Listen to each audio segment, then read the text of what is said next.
Hi, I'm Tim Dancy. Well, summer sports camps are becoming a popular thing here in the city. The University of Alberta has their big summer program and a variety of athletics, and some of the high schools are also running summer camps. Football training runs through the month of August at some of the schools, and this month, basketball camps were held at Emmy Lazert and Harry Ainley.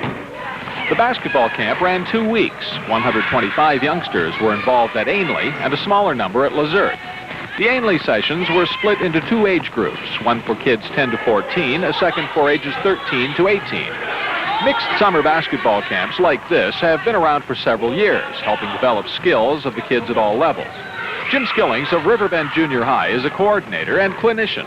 They used to be put on by the Edmonton Continuing Education people, which is part of Edmonton Public Schools school boards. But what's occurred now is we've taken it over. It was outside their mandate to do the team sports, and so the volleyball, the basketball, and the football has been taken over, and we're doing it ourselves.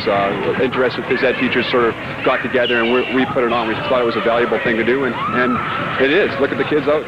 Former U of A Panda and current assistant coach at Ross Shepherd High School, Trish Campbell, works with the youngest group. Use your sideline, use your sideline. Okay, have a jump ball. If you get it there, and everybody's all over you, just the sideline right away.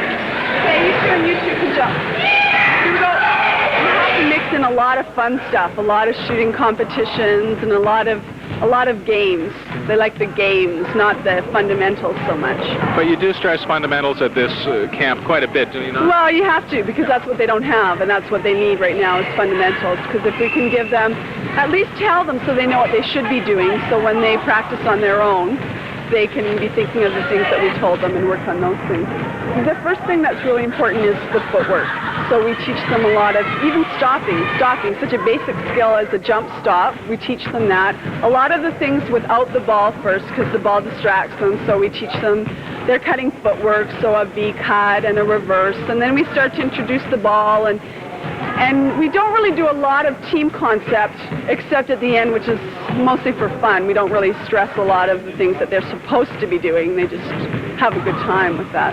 And we try to make it so it's at their ability level. They're competing at their ability level. We don't get too hung up on the rules with the younger guys. I mean, they're traveling, and some of them know a little bit more, so they think they're referees. But you got to say, hey, relax, don't worry about it. We're not at that level yet. But they like competitiveness. That's one thing I really find. They're willing to work hard at the fundamentals if they can understand how it relates to playing the game. The younger kids are a little intimidated. They come in and they're dealing with people in grade 7 and 8 that have had some experience, and they're in grade 5, and they're saying, well, can we do this anyway? And sure, the next year I think we might look at doing a mini camp during the day where the kids that are, say, grades 4, 5, 6 can come in and do the mini camp, and that way they're with their own age group and they're not intimidated. But you know, the need's there. They're here. The kids are coming out. 10 years old, 9 years old, they're here. And what do these fledgling hoopsters like about the camp?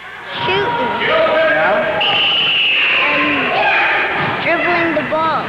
We learned how to dribble, and we learned how to pass into a 3-man weave, and layups, especially power layups that like those. They push us really hard. Yeah. They push us hard so we can learn and to make them work.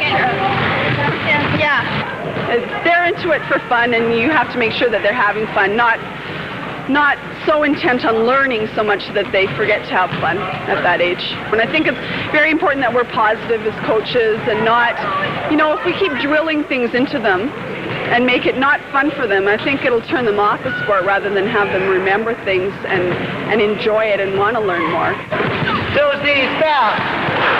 Toes, knees, down. Toes, knees, down, pop. The older group, ages 13 to 18, are in many cases at the camp to upgrade their skills in order to better challenge for positions on their school team come fall. Many have been to this camp in consecutive summers, especially so among the girls. Females that we get are continual people. They're back. There's one girl here that started with us in grade 8, and she's going into grade 10 at Ainley this year. So she's been around. She's been here for 3 years, and she's stayed with it. The females that we get stick with it. I have seen some of the males stick with it, the same ones coming back year after year. I noticed, though, that there's maybe a greater turnover in the males. They seem to develop, and then they'll move on to more of an elite camp. They may even leave the province to go to camps or get involved with the ABA program, or they may move on to the U of A program.